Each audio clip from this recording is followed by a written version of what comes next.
Hello, welcome back to my channel. This is Jobran. So thank you so much for all your support. Thank you for subscribing to my channel, for supporting, for sending your comments. Thank you so much. So we have good news. We have reached 1,000 plus subscribers. So thank you so much.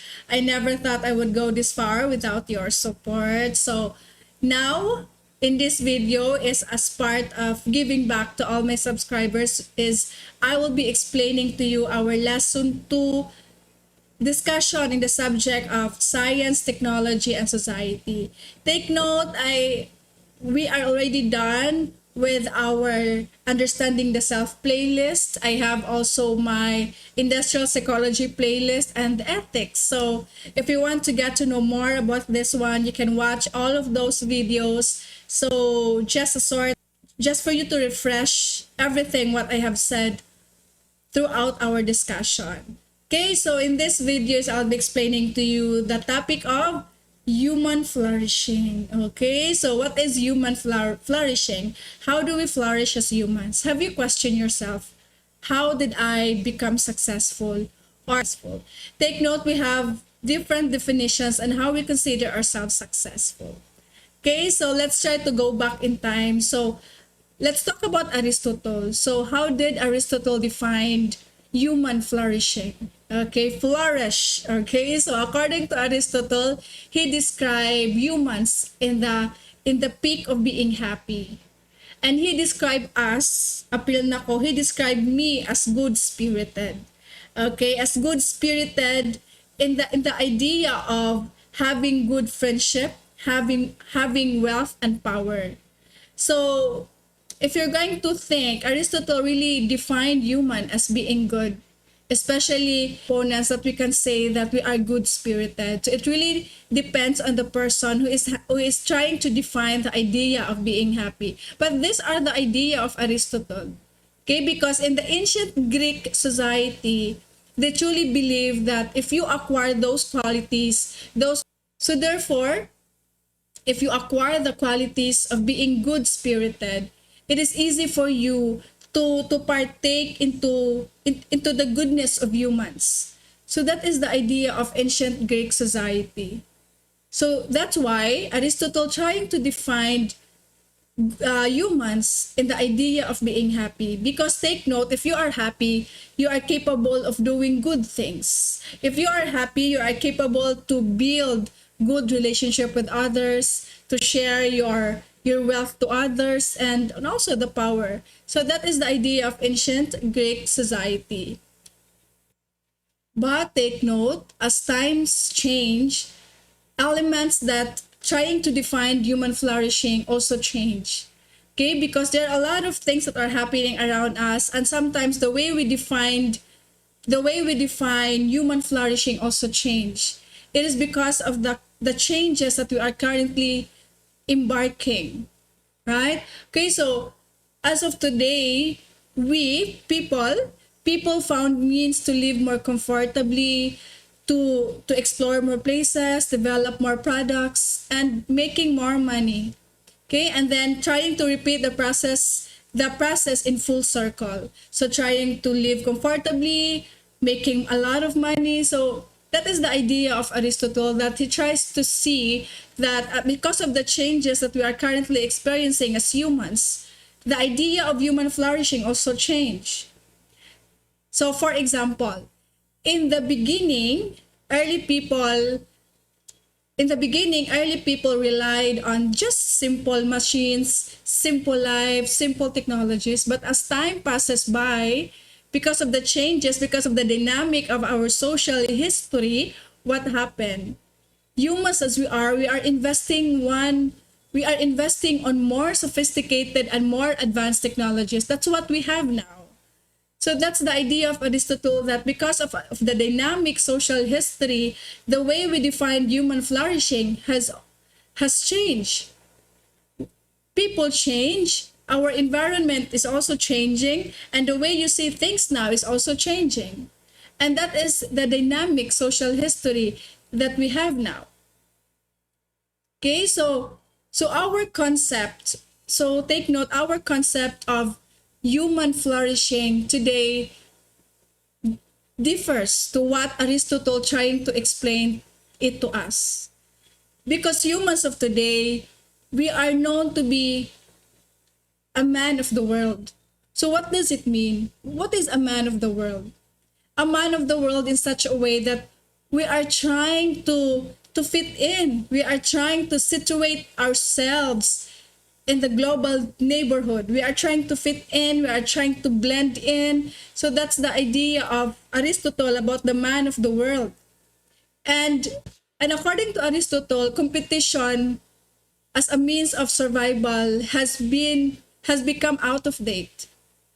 And the new trend now, because of the dynamic social history, is the coordination. We need to coordinate with others. We need to blend in with others for our means of survival as humans.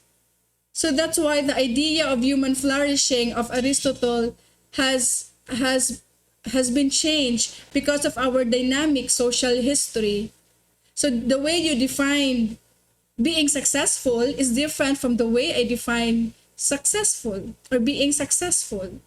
So we have different notion on how we see things. We have different notions on how we consider ourselves as being successful. So that is the idea of human flourishing. So let's try to see the discrepancy between the Eastern and the Western conception regarding society and human flourishing. So take note that it has been observed that Western people, they are more focused on being individualistic. What does it mean? Western people, they are so individualistic. They are focused on themselves only. They are just concerned about the things that they are doing. While the Eastern people they are more focused on the community. So we are part of the Eastern conception or Eastern civilization. We are more community-centric. We try to coordinate with others. We try to blend in with others. We try to fit in ourselves with others. And that's how we define human flourishing. Okay, so individualistic are the Western civilization, Western people, focus on themselves. The Eastern people we are so community-centric. Okay, so human flourishing are more into the Western, but we are not also disregarding the idea of the Eastern conception. So let's try to focus on the Western. Okay, so the Greek Aristotelian view, the aim for human happiness is the ultimate goodness of man. But he is not focused only on the individual. According to Aristotle, is if ever a person achieve this kind of state, it will lead him to become community centric. And it really depends on him if the person is willing to coordinate with others.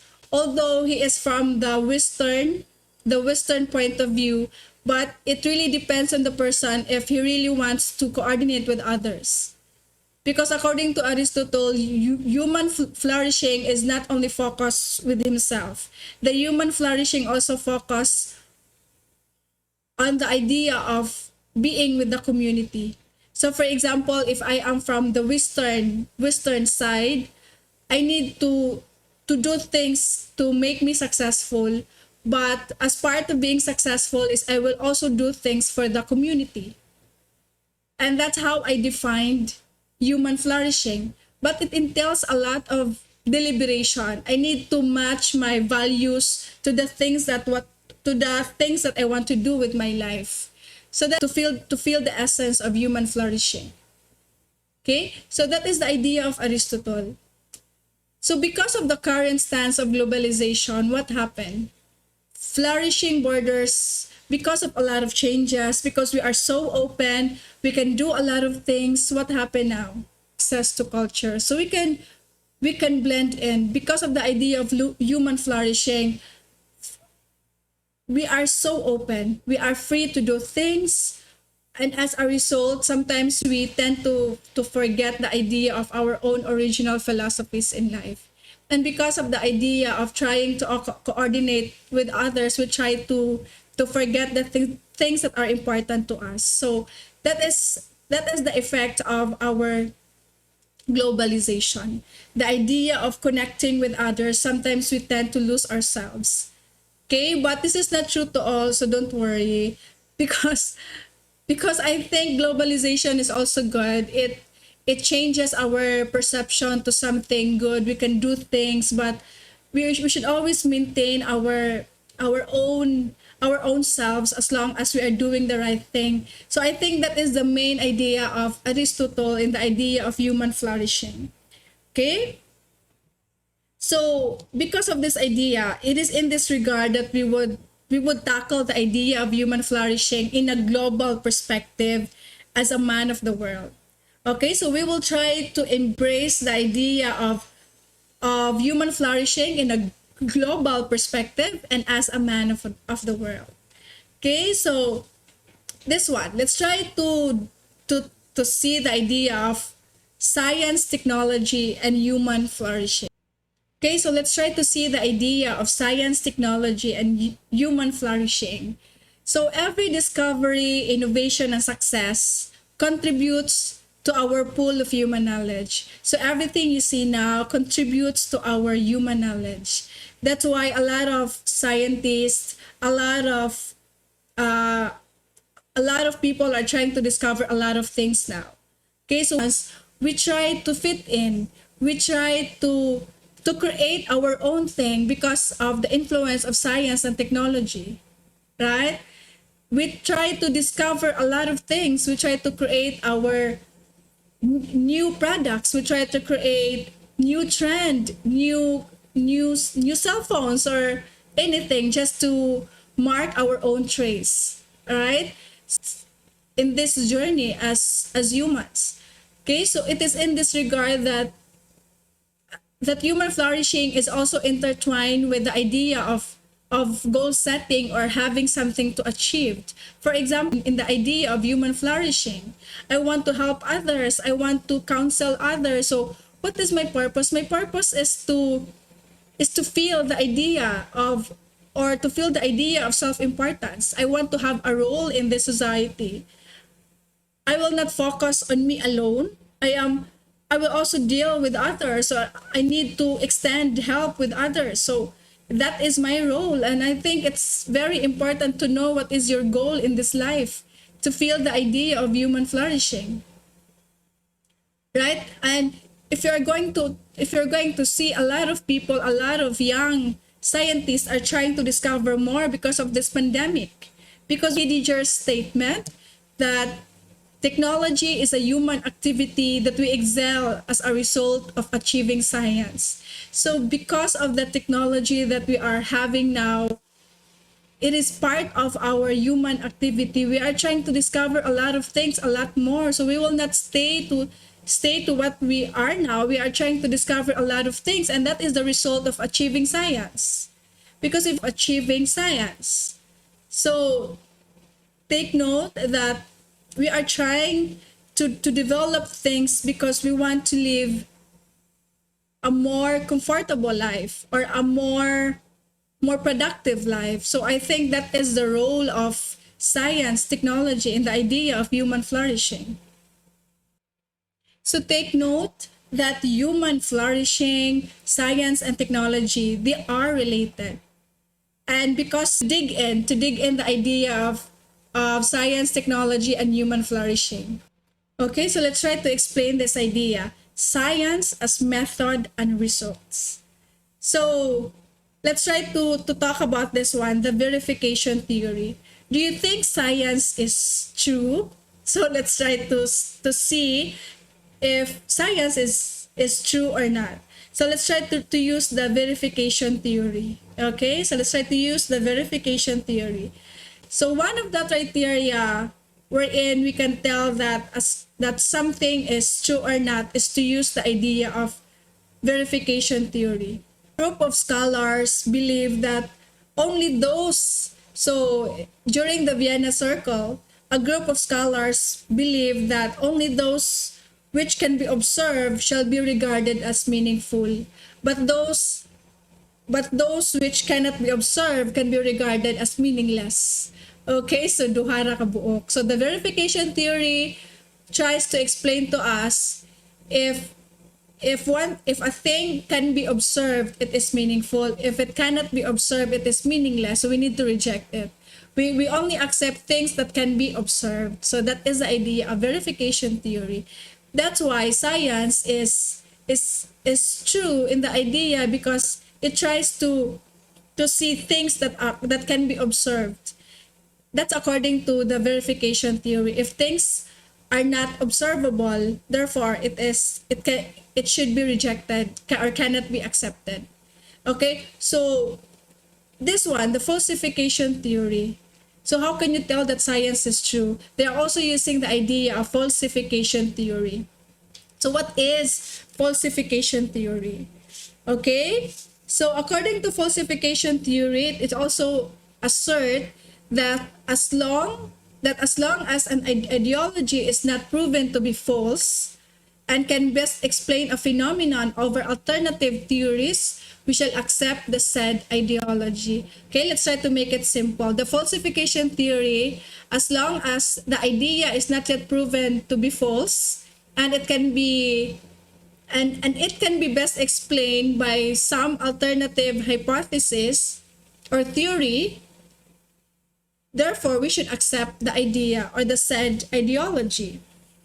So as what you can see, the falsification theory tries to weigh things about it, so we should accept that ideology. So because of its very open character or very hospitable character, because he still tries to make some assumption, to make some analysis whether to reject or not to reject. Compared to verification theory, if it can be observed, we should accept. If cannot be observed, we should reject or we should not accept. So the falsification theory tries to weigh things, tries to see the other option. So take note, because of this idea, the shift to this theory allowed emergence of theories otherwise rejected by verification theory. Because of the falsification theory, a lot of theory that was rejected during the verification theory was transferred, was shifted to the idea of falsification theory. Okay, so that is the idea of falsification theory, trying to weigh things if it can be accepted or not. If there's a chance that the theory can be accepted, if there is truth about it, so we should accept it. So that is the falsification theory. Okay? So this one, science as social endeavor. So do you believe that science is one way of interacting with others? For me, yes. Science as social endeavor, because of science, as what you can see now, because of science, because of technology, we can connect to a lot of people. We can build bridges with other people. We can communicate with them. We can attach with them. We can ask them. Especially now that we are doing online, without technology, how can we connect with our loved ones? That's why science as a social endeavor. And a lot of several philosophers explores the social dimension of science, technology, and human flourishing. And a lot of people are trying to explain the idea about this one. Okay? So don't you know that because of science, a lot of people are trying to get the benefit because of science. And this is the idea that science also considered as a social endeavor. So as what you can see, because of science, we can go beyond. We are not stagnant. We are not the same as before. So we are trying to evolve. We're trying to make some change to mark our own selves within our society. So next is the science and result. It's not the only discipline which is able to produce results. So there are a lot of things that can produce results. Science is not the only discipline that can produce results. So therefore, if science is not the only discipline that can produce result, science is not entirely foolproof. So therefore, there is a chance that science is not 100% all the time. that science is not foolproof, and science does not claim the idea of definite results. So there is a tendency that there is an error when you talk about science is not the only discipline that can produce results. Okay, so science as education.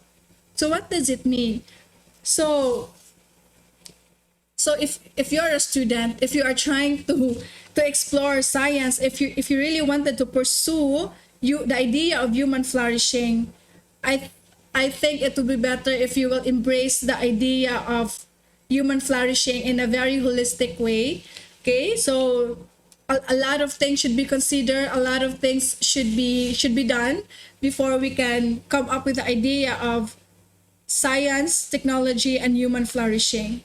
Okay, we need to socialize with others. We cannot do this alone. That's why a lot of students are trying to go to study abroad, to get scholarship here, to get a lot of things, because we need to socialize. In order to understand the idea of human flourishing is we need to learn how to socialize with others.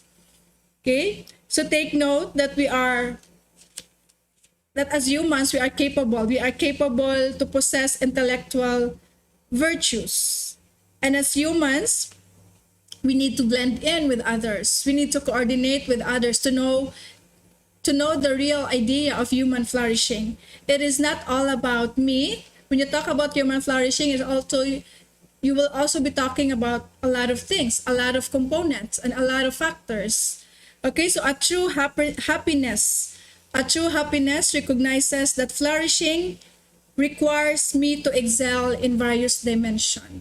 Okay, so take note, human flourishing, at the true happiness of humans requires me to excel in various dimensions, requires me to do my best in everything that I wanted to do with my life. It is not fixed. We need to move forward. That is the idea of human flourishing in relation to science, technology, and human flourishing. Okay, so thank you so much. I hope you get something out of my discussion. So thank you. So this is our lesson number 2 in the subject of science, technology, and society. Science, technology, and human flourishing. Okay, so I hope that you are learning a lot, and I hope that our channel will also grow. So please do subscribe, click the like button, share. So hopefully we can help other students to feel the idea of human flourishing. Thank you so much, and God bless.